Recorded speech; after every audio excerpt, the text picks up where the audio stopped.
आमची वेशभूषा सादर करीत आहे. जाधवांची लेक भोसलेंची सून, जाधवांची लेक भोसलेंची सून, शोभांची माता भाग्य कोणते अजून, शोभांची माता भाग्य कोणते अजून. हिंदवी स्वराज्याची पताका नभी अभिमानाने डोलते, हिंदवी स्वराज्याची पताका नभी अभिमानाने डोलते. लक्ष देऊ नाही का मी जिजाऊ बोलते, जिजाऊ बोलते. लक्ष देऊ नाही का मी जिजाऊ बोलते, जिजाऊ बोलते. संस्काराया जीवन ज्योती घडविले शिवछत्रपती, संस्काराया जीवन ज्योती घडविले शिवछत्रपती. अन्यायाच्या जुलमात उडाले सह्याद्रीचे कडे, अन्यायाच्या जुलमात उडाले सह्याद्रीचे कडे. धधान्याची राष्ट्रवी योनांचे घोडे, धधान्याची राष्ट्रवी योनांचे घोडे. अशा या संकट काळात यश, कीर्ती, स्वाभिमान आणि मातृत्वाचा लाभलेल्या यदुवंशात लोकोजीराव दादा आणि मासाराणी यांच्या पोटी जन्म झाला. 4 भावंडांच्या पाठीवर कन्यारत्न जन्माला आलो. म्हणून हत्तीवरून साखर वाटण्यात आली. आमचे लग्न वयाच्या अवघ्या 90 वर्षी शहाजीराजांसोबत झाले. मला थोरला मुलगा झाला. संभाजीनंतर महाराष्ट्रात धामधुमीचा काळ होता. संभाजीनंतर माझी 4 अपत्य मरण पावली. मला संथ वेदना होत होत्या. महाराष्ट्राची परिस्थिती फार वाईट होती. हे पाहून भवानी मातेला साकडं घातले. दे अंबिके, रणचंडिके, जगदंबिके, हे शारदे वरदान दे. उन्मत्त झाली सिंहासने, चिरफाळण्या सामर्थ्य दे, चिरफाळण्या सामर्थ्य दे. शालिवाहन शके 1551 फाल्गुन वद्य तृतीया म्हणजेच 19 फेब्रुवारी 1630 रोजी सूर्यास्तानंतर शिवनेरीवर एक पुत्र जन्मला. पुत्र सह्याद्रीला झाला, पुत्र महाटाल झाला, पुत्र भारतवर्षाला झाला. सुलतानांनो, सुलतानांनो, तुमचा का जन्माला आला, तुमचा का जन्माला आला. आमचा शुभ जन्माला आला, आमचा शुभ जन्माला आला. धगधगत्या सूर्याला जन्म मी दिला, धगधगत्या सूर्याला जन्म मी दिला. म्हणूनच आज पुजतोय सारा महाराष्ट्र या जिजाऊला, या जिजाऊला.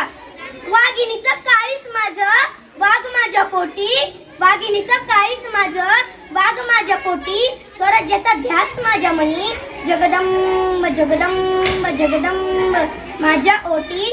होय, मी जिजाऊजीने स्वराज्याचे देखणे स्वप्न पाहिले.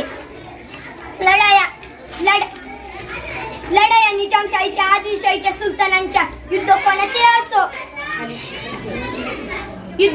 असो, लढायचे, मारायचे मराठ्यांनीच, फक्त आणि फक्त मराठ्यांनीच. यावर एकच उपाय, तो म्हणजे स्वराज्य. आपल्या रक्ताने आपला इतिहास लिहिला जाईल. असंच सुराज्य म्हणजे स्वराज्य निर्माण करायचं आणि तेच मी माझ्या शिवबाच्या सणसान आणि मावळ्यांच्या रक्ताच्या थेंबात थेंबात बिंबवलं.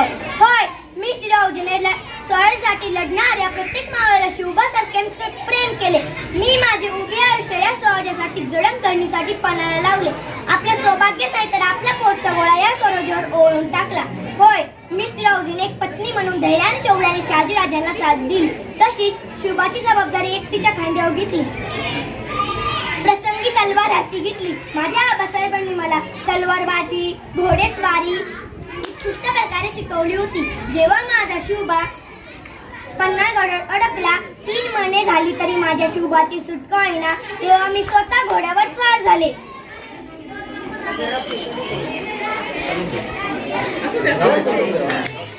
अरे एक हिमत माटा या महाराष्ट्रात नाही का, सांगा मला नाही का.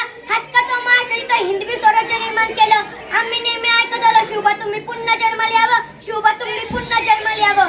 काय यावं, काय यावं. माझ्या राजांनी पुन्हा जन्माला यावं, माझ्या राजांनी पुन्हा जन्माला यावं. आजच्या तरुणांमध्ये नाही का ते बळ, आजच्या तरुणांमध्ये नाही का ते बळ.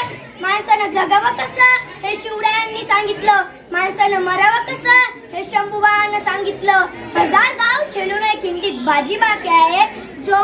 जोवर येत नाही तोफांचा आवाज तोवर लढण्याचा हट्ट बाकी आहे. मी शेवटी आता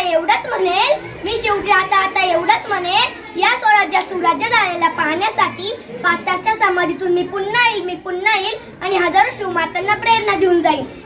जगदंब जगदंब जगदंब. धन्यवाद. मुलीचं सर्वजण काळी वाजून कौतुक करा. छान सादरीकरण या ठिकाणी केलं. राजमातांचा जीवनपट या ठिकाणी मांडण्याचा प्रयत्न केला.